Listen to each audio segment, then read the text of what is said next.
The anniversary card wasn't sealed. It was resting delicately on my dinner plate, cream envelope, gold lettering, the kind he knew I loved. I smiled, naive, and glanced toward Daniel, who nodded, glass in hand. But before I could reach for it, his mother did. "Let me read it aloud," Elaine said, already unfolding the card. I didn't stop her. I should have. The restaurant was full of candles and quiet jazz. Our table, centered, under a chandelier, was dressed in white linen and wine glasses that sparkled. Friends, family, and his colleagues surrounded us. He had called it a celebration of our 13 years together. I wore navy silk. I had curled my hair. I had even brought a small gift. Elaine cleared her throat and began reading. At first, her face was unreadable. Then it dropped. Slowly, like paper tearing. She went silent mid-sentence, blinking in disbelief. My stomach clenched. She looked at me, her hand trembled as she handed me the card. No words. Just a single look, shame, betrayal, and something like pity. I took it with careful fingers. Opened it. Read the words. And felt my breath leave my body. It wasn't a love letter. It was a legal notice. A personalized version of the divorce papers Daniel had prepared. Effective immediately, it began. Citing emotional disconnect and irreconcilable ambitions. He had written it like a speech. Not a farewell. A statement. I looked up at him. He lifted his glass and said softly, "Let's keep this civil." Civil, like I was an employee. Like I had been invited to a boardroom. Not to the dinner that marked my own erasure. He toasted. Alone, there was no reaction at first. Just silence, long and pressed down by the weight of the chandelier. No one moved. The jazz stopped, somehow. Perfectly timed. Even the waiters paused mid-step. I felt every eye on me. I didn't cry out. I placed the card gently beside my plate. Adjusted the silverware. Smiled. Not for him. For myself. Because if this was the stage he built, he'd see what silence looks like when it cuts back. Elaine finally spoke. Just one line. "Is this what you call love now, Daniel?" He didn't answer. He looked down at his hands, like they were no longer clean. And for the first time, he looked small. I stood up. Not shaking. Not broken. I didn't raise my voice. I raised my glass. "To 13 years, I said. Most of which were real. Thank you for reminding me who wasn't." I left the gift I brought, still wrapped, untouched, on the chair. Walked past every guest in silence. The card still on the table, next to the bread plate. I didn't look back. He didn't follow. And his mother stayed seated. Eyes on the card. That night, I drove home alone. Still in the navy dress. No ring. No explanations. Just silence humming in my ears. And a name, mine, echoing louder than ever. Meredith Cole. He tried to serve divorce with wine and applause. But the theater cracked. And I left him on stage. Holding a glass he couldn't finish. In a suit that no longer fit. Because when a man plans betrayal with an audience, he deserves to watch her exit in silence. We met at a fundraiser for the local art museum. He was in a gray suit, speaking quietly about architecture with a donor. I was coordinating the guest list, clipboard in hand, heels blistering my feet. He asked me for a pen. I offered one with a smile, and he stayed beside me the rest of the evening. Daniel was composed, articulate, and carried a quiet charm. Not loud. Not desperate. Just intentional. He courted me with patience. Letters instead of texts. Flowers with no occasions. Long walks after work, where he asked more than he answered. He listened like I was something rare. And I, who had always built things for others, felt like maybe someone was finally building something for me. We got married after 2 years. A winter wedding, velvet and white lights. He whispered, "We're going to build something unshakable." I believed him. Because Daniel didn't make big promises often, but when he did, they sounded like blueprints. In the beginning, we were a team. We talked about buying property. Starting a business together. We made spreadsheets and named imaginary children. He helped me launch my consultancy firm, said I was brilliant, driven, unstoppable. I smiled harder because he believed it. When his company promoted him, things changed. Not all at once. Just enough for me to start scheduling around his absence. He began traveling more. Calling less. The man who once mailed me postcards from across the city stopped sending anything at all. I told myself it was a season. That ambition had tides. That marriage was about enduring each other's growth. I adjusted. I became quieter, easier. I let him lead without questioning the direction. But I didn't realize we were walking away from each other. He started missing dinners. Then anniversaries. Then entire weekends. Always with a calm voice and a reason that sounded responsible. Client crisis. Board meeting. Corporate retreat. He never yelled. He simply faded behind polite excuses. When I miscarried 2 years in, he held my hand at the hospital, then left early to get back to a meeting. I bled and cried in a white room alone. No flowers. No follow-up. Just a voicemail that said, "Let me know if you need anything." I didn't reply. We stopped saying, "I love you" around year 7. It became, "Drive safe, see you later," politeness instead of affection. I tried to restart rituals. Friday dinners. Sunday walks. He smiled and said, "That's sweet of you." Like I was a volunteer, not a wife. His mother, Elaine, always admired our marriage. She used to say I balanced him. I wonder now if she ever saw the cracks. Or if she just admired my ability to fill them quietly. She gave me her pearls on our 10th anniversary. "Family treasure," she said. I wore them the night he ended it. I planned every anniversary dinner for the first 12 years. Reservations, handwritten menus, framed photos. This year, he insisted. Said I deserved a break. I thought maybe we were healing. That the space between us was finally closing. Instead, it was a setup. He had always been deliberate. Precise. He made a career out of control. So of course his divorce wouldn't be messy. Of course, it had to be orchestrated, a public performance of maturity. With me as the unknowing prop. When he booked the restaurant and invited his mother, I thought it meant reconciliation. A return. A gesture of love, or at least recognition. But now I see it clearly, it was a curtain call. And I had rehearsed my role too well. He once told me, "You make everything beautiful."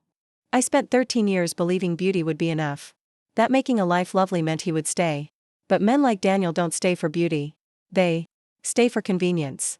And when they leave, they want it to look like grace. The first shift was in his calendar. He used to share every meeting, every trip. Then he said, "Work's just been unpredictable lately." The invite stopped. And I stopped being expected. He traveled often, but never tired. He always came back more rested than when he left. He stopped touching my back when he passed behind me.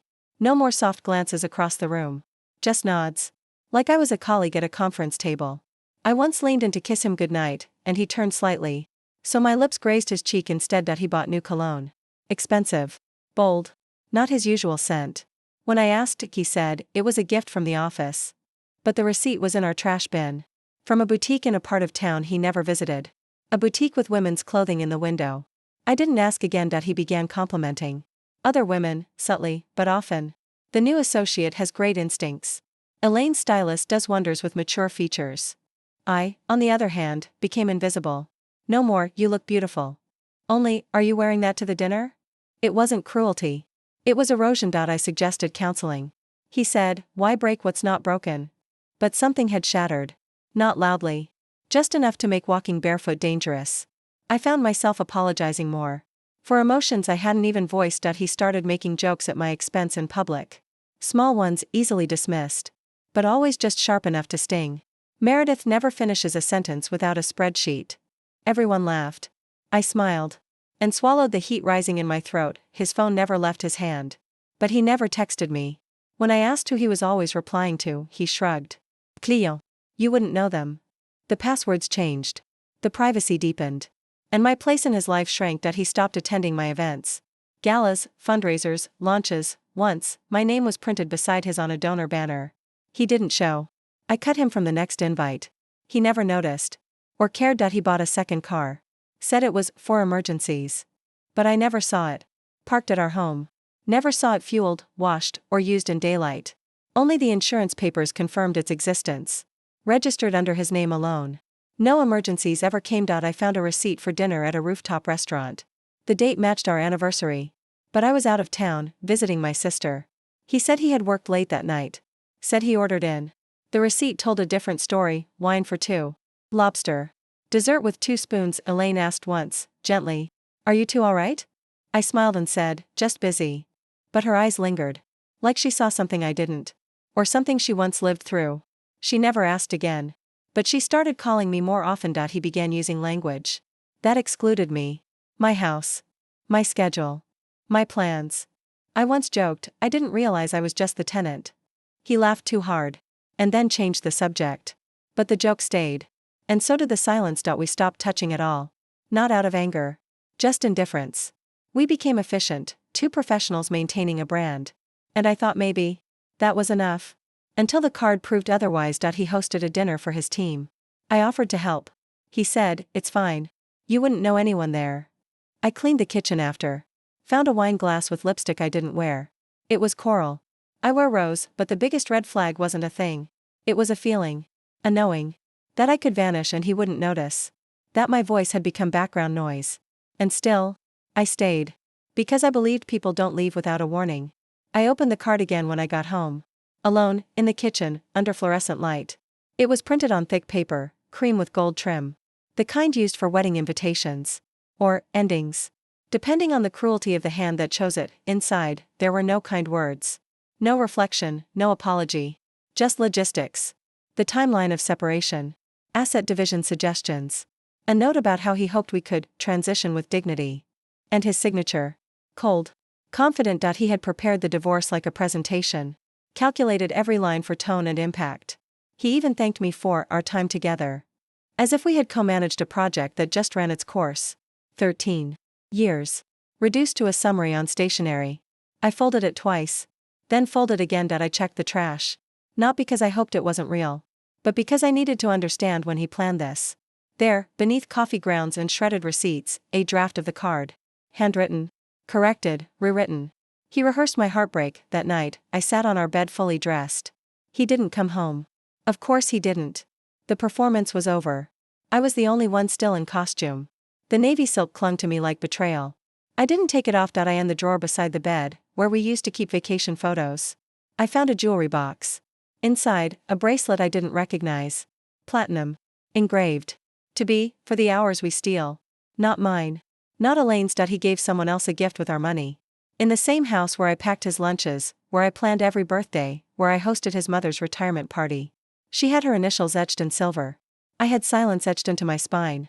And a receipt that wouldn't vanish. The next day, I went into his office. He was calm. As if I was late to a meeting. Said, I didn't want it to be messy. I asked, why the dinner? He shrugged. You like symbolism. I laughed. Out loud. Not because it was funny, but because the absurdity was heavier than anger. I like honesty more, I said. He looked past me. Already done with the scene. He said, you'll land on your feet. You always do. I said, yes. And you'll remember how I left. He didn't respond. Because he had everything rehearsed. Except my strength. He expected tears. He got steeled. He tried to hand me a second copy of the documents. I didn't take it. I already have the script, I said. And next time, maybe use a thicker envelope. The kind that doesn't split. Open before the lie is fully staged. He blinked. Nothing more. Elaine called that night.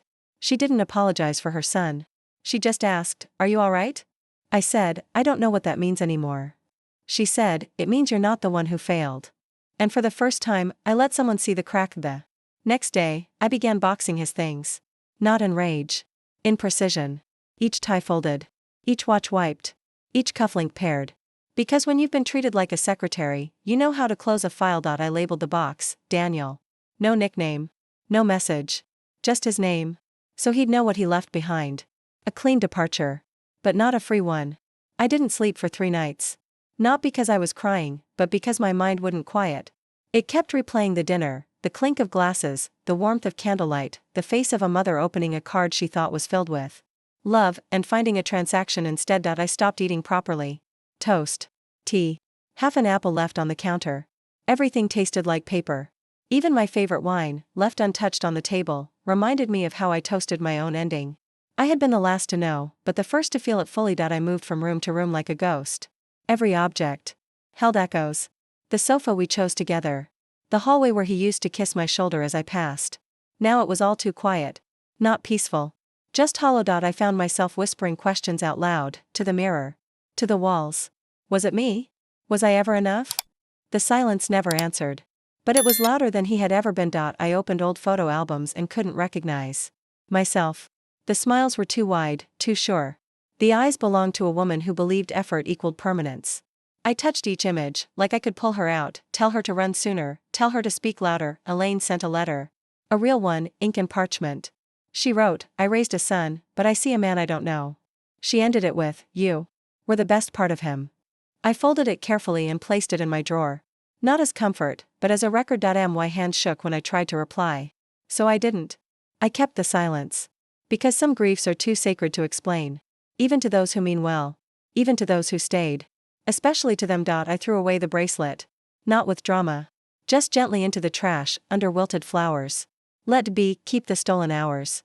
They were never mine to begin with. I didn't need a reminder of her initials.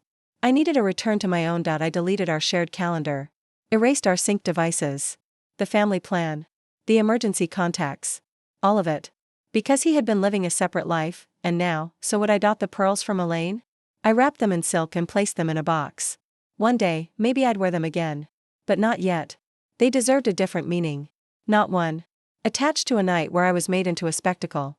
But a day I chose myself. I missed the sound of my own voice. Not the polite one. The real one. So I began reading poetry aloud. To the empty kitchen. To my reflection. To the woman inside who still existed. One afternoon, I wrote his name on a piece of paper. Just to see it. Then folded it in half. Then again. Until it couldn't be read. Then threw it away. It was the first time I felt light. The day the papers were officially processed, I dressed in gray. Not for mourning, but for neutrality. I wanted nothing from him. Not rage. Not even regret. I told no one. No social posts. No annoncement. Grief doesn't need audience. It only needs truth. And mine was quiet, but undeniable. Just like me. I still kept the card. The one from the dinner. Not because I wanted to remember him, but because I wanted to remember myself. How I stood. How I left. How I didn't beg. It began with an inbox purge. I reopened our shared email, looking for invoices. There it was, an email thread with his lawyer and B copied. Subject line, scheduling parting logistics. Sent 3 days before the dinner invitation. He didn't plan a date night. He planned an exit. I downloaded every attachment. Financial statements. Division agreements. A spreadsheet listing assets to allocate, dated for our anniversary. Every line, investment accounts, furniture, even the pearls Elaine gave me. He was calculating our end like a project. And I had the blueprint next. I checked the credit card statements. A bouquet of orchids delivered to B the morning of the dinner. A spa gift card. A dinner reservation made under her name, same restaurant, different date. He wasn't graceful. He was thorough. I called my sister, voice steady. Told her I found the thread. She said, let me help. So my lawyer and I drafted a letter. We sent it certified. Not to his address. To the restaurant. We informed management that the dinner had been used to serve legal papers. Requested the card and invoice be kept. We asked for guest contact info. Because truth shouldn't be public art. It should be a record. Within days, I received copies, a bill in my name. Guest list. His signature. Elaine's RSVP. His mother hadn't known. And the restaurant didn't hide it. They kept the record. Armed with facts, I scheduled a meeting with his board. Daniel chaired a committee at his firm. I handed them the invoice and card copy. I didn't ask for applause, I told them. Just acknowledgement. They understood. Rumors circulated quietly. Not scandal. But quiet recognition. He used an anniversary dinner to dissolve his marriage. His mother didn't even know. Words he couldn't unwrite. Proof moved faster than silence. He texted, you embarrassed me. I replied, you chose the stage. I chose the exit. He didn't respond. Because the card, the thread, the invoice, they spoke louder than either of us. I updated my LinkedIn header. Removed married. Added consultant and speaker. Not because I needed a label. But because I reclaimed authorship of my identity. Not Mrs. Cole. Meredith Cole. I held a quiet dinner for myself. Candlelight. Good wine. Paper invitation reading, to new beginnings. No audience. No speeches. Just intention. I sold the pearls Elaine gave me. Donated the proceeds to a charity supporting women in transition. I didn't need the peace. I needed the purpose. And it found me. Every financial transaction, legal document, email thread, they were all archived. Not for revenge. For record. Proof. A silent ledger of the night that tried to bury me, and as I watched their power dissipate, I realized something essential. Silence can be louder than any speech. When backed by clarity. I didn't take him to court. I took him to clarity. Through documentation, through quiet exposure. There were no screaming matches. Just signatures. Just silence with weight. Just the truth, printed and sent. His board removed him from 2 committees. Said it was image-related. Said the event caused a reputational concern. He called me furious. I didn't answer. The card did. It was already in their hands. Elaine distanced herself. She posted a photo with me and captioned it, "Strength isn't loud." It made its way through his circle. They saw who stood with dignity, and who staged a dinner for legal efficiency. Even loyalty has limits. Even mothers draw lines. I filed the divorce agreement with exact language. Included the dinner, the documents, the misuse of my name. Requested full separation of assets, including removal from joint investments he tried to claim. My lawyer smiled. It's rare to win with silence. But we did. He sent a final letter. Typed. Flat. No need to make this vindictive. I replied with a photo. The card. No words needed. I reclaimed my initials. Printed new business cards. Meredith L. Cole. No traces of him. Only the life I had already built, now unshadowed. Now unshared. I hosted a dinner of my own, just 5 women. Old friends, new allies. We didn't talk about him. We toasted resilience. Passed around the photo of the card. Everyone nodded. Everyone understood. I changed the locks on our former home. Legally mine now. He tried to protest. But the paperwork, dated, filed, stamped, silenced him. Funny how the man who weaponized paper was undone by it. Quietly. I received an email from one of his colleagues. You handled this with grace. I wish more people did. I archived it. Not for flattery. But as proof that quiet victory resonates. Without noise. Without spectacle. The navy dress? I donated it. It carried too much weight. Too much memory. Someone else could wear it now, not as a costume, but as a new beginning. His circle shrank. Not from scandal, but from recognition. People don't forget theater. They remember silence after it ends. And who stood when the curtain fell? I stood. I started mentoring younger consultants. Taught them about power, about contracts, about protecting your name, about recognizing performance masked as affection. They listened. I spoke slowly. Because truth doesn't rush. The restaurant sent me a handwritten note. Apologized for their unknowing role. Offered a free evening. I declined. Some stages are never worth revisiting. Not even with the lights off. Not even alone. He still exists, of course. In news alerts. In boardrooms he no longer leads. But I don't carry his shadow. I carry the card. Not as pain. But as proof. And every now and then, I pass by that restaurant on purpose. I look through the glass and smile at the empty table. The place where he ended something. And where I, quietly, began. I moved into a new place 2 months later. No shared keys. No ghost in the bed. Just quiet mornings, white curtains, and space that belonged only to me. Every dish was mine. Every choice mine. No choreography. No pretending. I framed a quote in my hallway. She left quietly. But her absence was louder than his plans. It wasn't for guests. It was for me. A reminder that the night he thought I'd break was the night I began again. Without asking. I changed my signature. No more cursive swirls or couples flair. Just bold print, Meredith Cole. It felt final. But freeing. Like closing the last page and holding the pen. Elaine visits sometimes. She brings flowers, not apologies. We talk about art, wine, weather. Not him. That chapter belongs to dust. Not conversation. She hugs me like a daughter. That's enough. I wear gold now. Not pearls. Gold feels earned. Solid. Pearls are beautiful. But breakable. I'm not breakable anymore. I shine differently. Clients began asking for me by name. Not the wife of. Not the plus one. Just Meredith. I built a reputation out of consistency and silence. Out of elegance in the face of endings. And it worked. I started speaking at conferences. Not about pain. But about power. Quiet power. The kind that doesn't scream when betrayed. It reorganizes. And leaves with proof. I found love again. Not quickly. Not desperately. But gently. Someone who asked how I felt before asking for anything else. And when I said I'd been broken once, he said, "You look like you rebuilt stronger." I never told him the full story. He never asked for the details. He just listened when I paused. Too long. Held my hand at dinners. No candles, no performances. Just warmth. Just truth. I chose that. I still have the card. The one Daniel used to end it all. I keep it in a box marked before. Because everything after is mine. Unstaged. Unapologetic. When people ask what happened, I say, he threw a party for our ending. I turned it into a beginning. And they nod. Some smile. Some hurt. All understand that I go to that restaurant once a year. Alone. I sit near the window. Order the wine I didn't drink that night. Toast to silence. To strength. To knowing. He never reached out again. He didn't need to. He watches from a distance, not my life. But the version I rebuilt from the ashes of his performance. And that's the justice. He planned the exit. I wrote the legacy. Some women yell. I understand that. But I didn't. I left with a card, a name, and a memory he can't erase. Because while he rehearsed betrayal, I was rehearsing survival. And I performed it perfectly. This isn't a revenge story. It's a record. Of love lost. Of silence weaponized. Of a woman who read her own eulogy, and walked out, still alive.